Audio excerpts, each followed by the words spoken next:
وقت ہے کہ تمام مسلم ممالک کو اسرائیلی فورسز کے جو فلسطین پر ظلم ہے اس کے خلاف اب ایٹ لیسٹ یکجا ہو جانا چاہیے، ایک پیج پر آ جانا چاہیے اور ان کو پیغام دینا چاہیے کہ بس اب ایسے نہیں چلے گا۔ وہاں مسجد اقصی پر حملہ ہوا اور نہ صرف اس کی بے حرمتی اور بے ادبی کی گئی بلکہ وہاں کئی درجن سے زائد مسلمانوں کو اس سے قبل شہید کر دیا گیا، اور وہاں پر چھوٹے چھوٹے بچوں اور جو نا خواتین کو بے دردی کے ساتھ شہید کیا گیا۔ لیکن اس پر کما حق کو ہمارے نہ تو میڈیا ہاؤسز کی طرف سے آواز بلند ہوئی، اور رہ گیا معاملہ ہمارے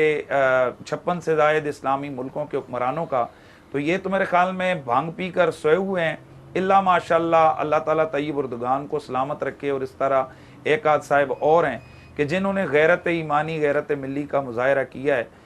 تاہم میں سمجھتا ہوں کہ من حیث القوم یا ہم بحیثیت امہ ہم انتہائی پستی کی طرف چلے گئے ہیں، اور بڑے افسوس کا مقام ہے۔ اور میں سمجھتا ہوں کہ ہمارے سامنے جو فوٹیجز آئے ہیں کہ ایک چھوٹی سی بچی ہے، غالباً 2 سال کی ہوگی، اس کے ایک ہاتھ میں پتھر ہے اور دوسرے ہاتھ میں اس نے دودھ کی بوتل اور فیڈر اٹھایا ہوا ہے، اور یہ میں سمجھتا ہوں کہ پوری دنیا کے مسلم حکمرانوں کے منہ پر وہ پتھر ہے، اور ایک ایسی بچی ہے جس کو گرا کر اسرائیلی فوجی اس کی گردن پر انہوں نے ٹانگیں رکھی ہوئی ہیں، اور یہ میں سمجھتا ہوں کہ 56 سے زائد اسلامی ملکوں کے حکمرانوں کی گردنوں پر وہ ان کی ٹانگیں ہیں کہ جو انہوں نے پاؤں کے نیچے اس کو دبایا ہوا ہے۔ لیکن اس خاتون کی مسکراہٹ،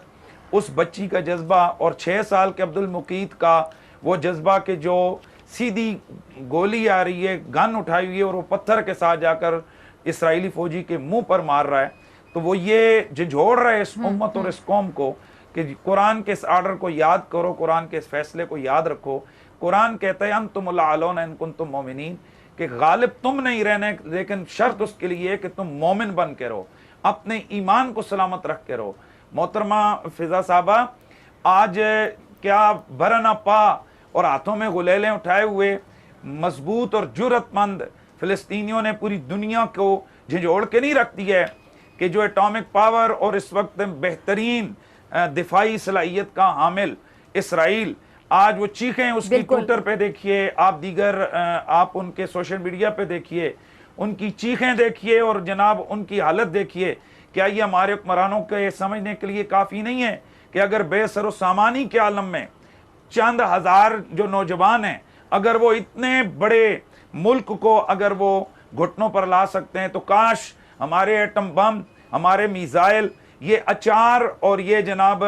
مربے کے لیے نہ ہو۔ کم از کم ہم جو مسلمان ہیں، ہمارا جو حق بنتا ہے کہ اللہ کے رسول نے جو حکم دیا ہے کہ ہم ظلم کے خلاف یا تو ہاتھوں سے اس کو روکیں، اگر ہاتھوں سے نہیں تو ہم زبان سے اس کو روکیں، اور زبان سے نہیں تو دل سے برا جانے، لیکن حضور نے فرمایا کہ یہ اضعف الایمان ہے۔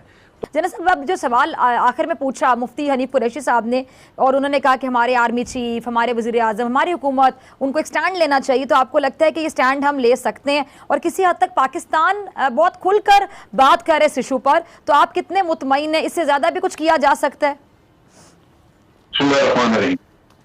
دیکھیے، پاکستان نے ہمیشہ فلسطینیوں کی حمایت کی ہے، بلکہ بعض اوقات ہمارے بعض لوگوں کو شکایت بھی ہوئی کہ جس زمانے میں فلسطینی بڑے متحرک تھے اور ان کے لیڈرز وغیرہ جو ہیں وہ بھارت سفر کرتے تھے، آتے تھے یہاں پہ، لیکن پاکستان نہیں آئے یا پاکستان کی وہ حمایت نہیں کی انہوں نے کشمیر کے معاملے میں، تو بعض لوگوں کو شکایت ہوتی تھی۔ لیکن ہمارا ایک اصولی موقف رہا ہے، اور وہ جب سے پاکستان مارز وجود میں آیا اس دن سے ہے، جس طرح ہمارے کشمیر کے لیے ہے اسی طرح ان کے لیے، کیونکہ ہم یہ سمجھتے تھے کہ ایک تو ہمارا قبلہ اول ہے وہ، اور دوسری طرف یہ ہے کہ یہ بہت بڑی ایک زیادتی ہے کہ فلسطینی جن کی وہ سرزمین ہے، جو وہاں کے رہنے والے ہیں، ان کو بے دخل کر کے تو باہر سے لا کے یہودی آباد کر کے تو آپ قبضہ قابض ہو جائیں، اور پھر دنیا اس کو تسلیم کر لے، اور جو مظلوم ہیں وہ بیچارے دربدر مختلف کیمپوں میں دنیا پوری میں بکھرے پڑے ہوئے نظر آئیں آپ کو۔ تو یہ وہ ہمارا اصولی موقف رہا، اور آج بھی، اور ہمارے پرائم منسٹر نے آج جو ٹویٹ کی وہ پوری دنیا کو ایک طرح کا میسج دے دیا کہ ہم بحیثیت قوم فلسطینیوں کے ساتھ کھڑے ہیں، اور جو ظلم ہے ہم اس کو قبول نہیں کرتے، ہم اس کے خلاف ہیں۔ اب یہ ہے کہ یہ سارا جو ایفیکٹو چیز ہے وہ پورے جو 53 اسلامی ملک ہیں، یہ ان کی پالیسی ہونی چاہیے بدقسمتی کہ آپ تھوڑا سا پیچھے چلے جائیں، فرانس کا جو واقعہ ہوا جہاں ناموس رسالت پہ اتنا بڑا حملہ ہوا، تو اس پہ تو ملک ہماری اکٹھے نہ ہو سکے سارے. پاکستان چیختا رہا، پاکستان کہتا رہا، پاکستان کے ریئیکشن آیا، لیکن کسی اور اسلامی ملک سے کوئی بات ہی نہیں ہوئی. کچھ تھوڑا بہت جو تھا وہ طیب اردگان بات کرتے رہے، اور فلسطین کے معاملے میں طیب اردگان اور ایران یہ خاصے اس میں ووکل ہیں، اور ان کے علاوہ پاکستان. تو ورنہ اسلامی دنیا نہیں بولتی. لیکن توقع اس لیے نہیں ہے کہ آج اسلامی دنیا بہت بری طرح بٹی ہوئی ہے، بہت بٹی ہوئی ہے، تقسیم اپنے مفادات کی وجہ سے. کسی بھی عرب ملک نے کھل کے اسرائیل کی مذمت نہیں کی اس واقعے کے اوپر جو انہوں نے مسجد اقصی میں گھس کے لوگوں کو مارا، گولیاں چلائیں، آگ لگائی، اور وہاں سے لوگوں کو اریسٹ کیا، دھکے مار کے نکالا. یہ طیب اردگان نے کہا کہ آج یہ قبلہ اول کی باری ہے، کل آپ کے اصل قبلے کی باری آ جائے گی، پھر آپ سمجھیں گے کہ آپ کے اوپر حملہ آیا ہے اسلام آباد اور انقرہ پہ. تو یہ وہ چیزیں ہیں جو انسان کو ایک دور اندیشی، اگر دور اندیش ہو قوم تو وہ آگے کا سوچتی ہے، لیکن بدقسمتی کے عربوں میں یہ سوچ ہے نہیں. اور عرب آج پیسہ ان کے پاس ہے، دولت ان کے پاس ہے، لیکن وہ اسلام کے ساتھ لگاؤ اور خلوص نہیں ہے. آج ان کے ملکوں میں مندر بن رہے ہیں، وہاں پہ مہابھارت پڑھائی جا رہی ہے، اور پتہ نہیں کیا کیا وہاں پہ بت رکھے جا رہے ہیں. یہ انحطاط جو ہے وہ ہمیں لے بیٹھے گا.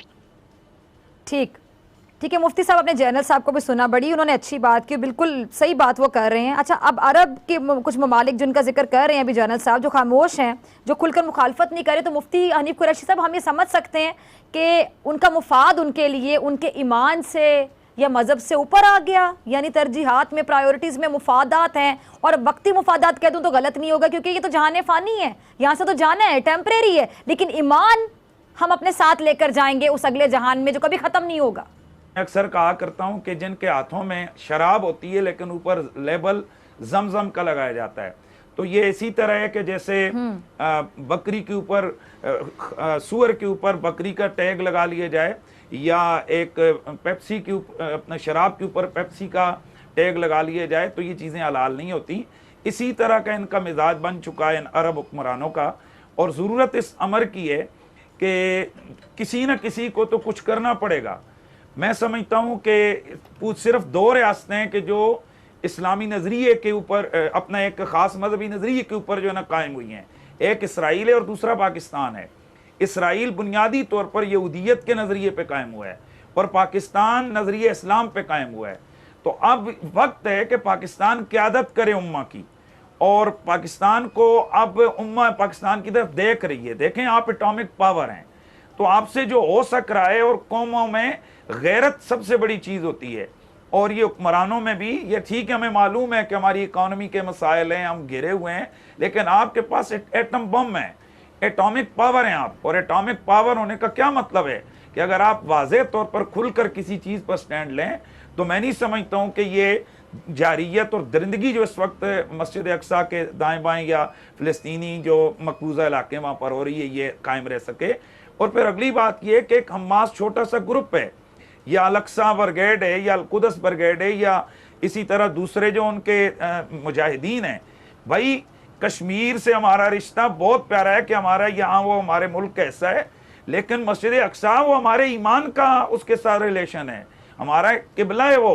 ادھر ہمارا ایمان ہے. اور ہمارے جو بانی پاکستان ہیں ان کی سٹیٹمنٹس اس کے اوپر موجود ہیں. پھر اسرائیل ہمارا واضح طور پر دشمن ملک ہے.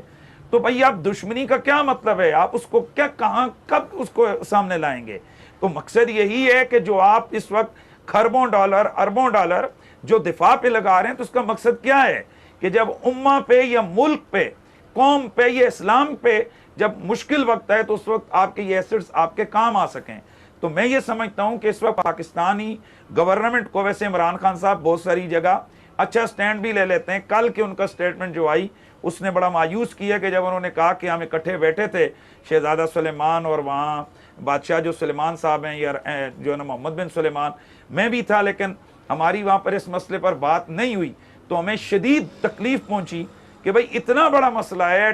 بم جہاں وہاں پر گر رہے ہیں فلسطینیوں پر، وہاں لاشیں اٹھ رہی ہیں، مسجد اقصیٰ کے اندر گولیاں چل رہی ہیں، اس کی آگ لگی ہوئی ہے، اور آپ وہاں دونوں کیا کر رہے تھے؟ کیا کرنے گئے آپ؟ کیا صرف لوگوں کو فوٹو سیشن کے لیے وہاں آپ طواف کے وہ پھیرے دکھانے کے لیے آپ گئے تھے؟ تو یہ نہیں ہے. بہرحال اگر آج جیسے آپ نے بتایا اگر ہمارے عمران خان صاحب نے ان کو شعور آ گئے، شاید کہ وہ چھوٹی بچی نے یا چھوٹے چھوٹے بچوں نے یا وہ جو جن کے چیتھڑے اڑے ہیں جن کی لاشوں کے، شاید ان جوانوں کے چیتھڑوں نے ان کو اگر جگایا ہے تو جو ہے نا خوشی اس بات کی ہے. ہم امید رکھتے ہیں اپنی حکومت سے کہ وہ ہمارے جو عوامی امنگ ہیں، عوامی جذبات ہیں، وہ ان کی